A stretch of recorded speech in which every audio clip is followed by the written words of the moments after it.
వి gold trusted gold buyers తాకట్టులో ఉన్న మీ బంగారాన్ని విడిపించి ఈ రోజు ఉన్న మార్కెట్ ధరకే కొనబడును. ఇప్పుడే కాల్ చేయండి. కూటమి ప్రభుత్వంలో ఎవరూ బాధపడకూడదనే ఉద్దేశంతోనే ఆటో డ్రైవర్ల సేవలో పథకాన్ని తీసుకొచ్చామన్నారు సీఎం చంద్రబాబు. అదే విధంగా గోదావరి పుష్కరాల నాటికి పోలవరం ప్రాజెక్టు పూర్తి కావాలనే లక్ష్యంతో పనులు చేయాలని అధికారులను ఆదేశించారు. కేంద్ర ప్రభుత్వం ప్రారంభించిన పూర్వోదయ స్కీమ్ను పూర్తి స్థాయిలో సద్వినియోగం చేసుకోవాలని సూచించారు. ఇక స్వదేశీ ఉత్పత్తులను వినియోగించగలిగితే దేశ ఆర్థిక వ్యవస్థ బలోపేతమవుతుందన్నారు సీఎం చంద్రబాబు.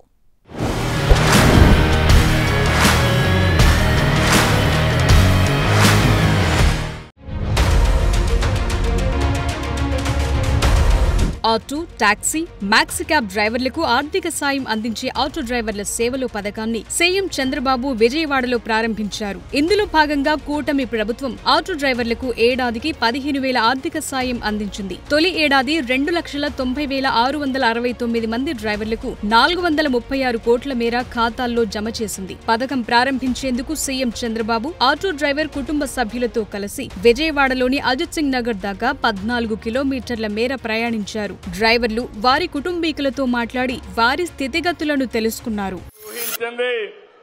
ఈ రోజు మా ఆటో అన్నలు కూడా నేరుగా ఏ పని కావాలన్నా సెల్ ఫోన్ ద్వారానే చేసుకుంటున్నారు. అన్ని కూడా పేమెంట్లన్నీ సెల్ ఫోన్ ద్వారానే పే చేస్తున్నారు. ఇది ఒక వినూత్నమైన అనుభవం. ఏం తమ్ముళ్ళు ఇలాంటి పండగ ఐఎమ్ వెరీ హ్యాపీ. మీ ఫోన్లో వచ్చేసింది.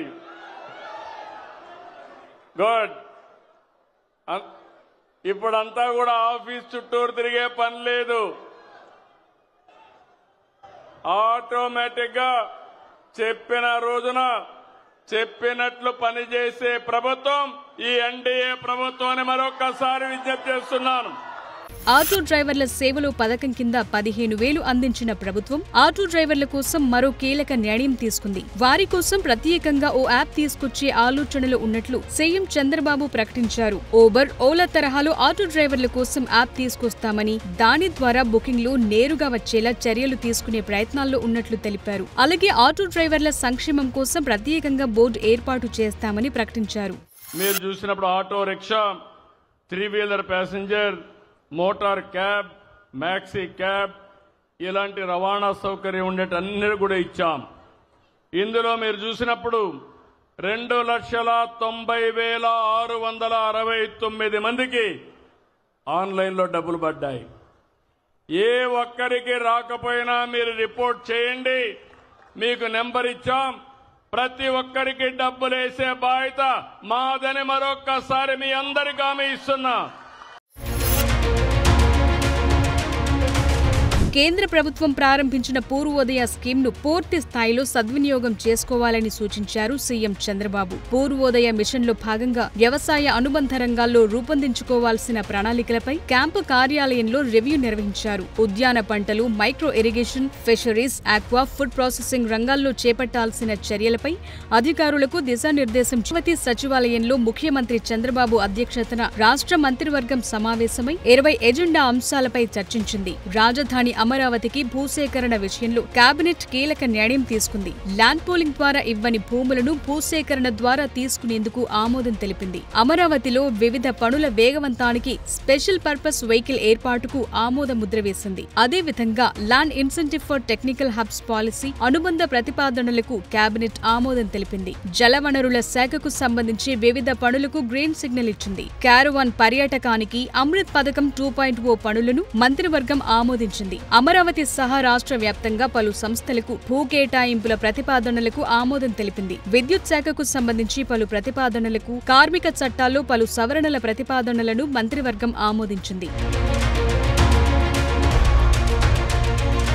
ముఖ్యమంత్రి చంద్రబాబు నాయుడు ఈ వారం సమీక్ష నిర్వహించారు. గోదావరి పుష్కరాల నాటికి పోలవరం ప్రాజెక్టు పూర్తి కావాలనే లక్ష్యంతో పనులు చేయాలని అధికారులను, కాంట్రాక్టు సంస్థలను ఆదేశించారు. నిర్దేశిత గడువులోగా లక్ష్యానికి అనుగుణంగా వేగంగా పనులు పూర్తి చేయాలని సూచించారు. 2026 జనవరి కల్లా ఎడమ కాలువ పనులు పూర్తి కావాలన్న సీఎం వచ్చే నవంబర్ నుంచే ప్రధాన డ్యాం పనులు మొదలు పెట్టాలని దిశానిర్దేశం చేశారు. కేంద్ర జల సంఘం నిపుణుల కమిటీ నుంచి ఎప్పటికప్పుడు ప్రాజెక్టు పనులపై అనుమతులు తీసుకుని పనులు పూర్తి చేయాలని ఆదేశించారు. నాణ్యత విషయంలో రాజీ వద్దని అధికారులకు సూచించారు. ఇక డయాఫ్రమ్ వాల్ 63,656 క్యూబిక్ మీటర్లకు గాను 37,302 క్యూబిక్ మీటర్ల మేర పనులు పూర్తయినట్లు అధికారులు వివరించారు. బట్రస్ డ్యాం పనులు 100% పూర్తయినట్లు తెలిపారు. వచ్చే డిసెంబర్ నాటికి డయాఫ్రమ్ వాల్ పనులు పూర్తి కావాలని సీఎం స్పష్టం చేశారు. ప్రాజెక్టులో ప్రధానమైన ఎర్తకం రాక్ఫిల్ డ్యాం పనుల్ని నవంబర్ 1వ తేదీ నుంచి ప్రారంభించాలని, 2027 డిసెంబర్ నాటికి పూర్తయిన రోడ్లు,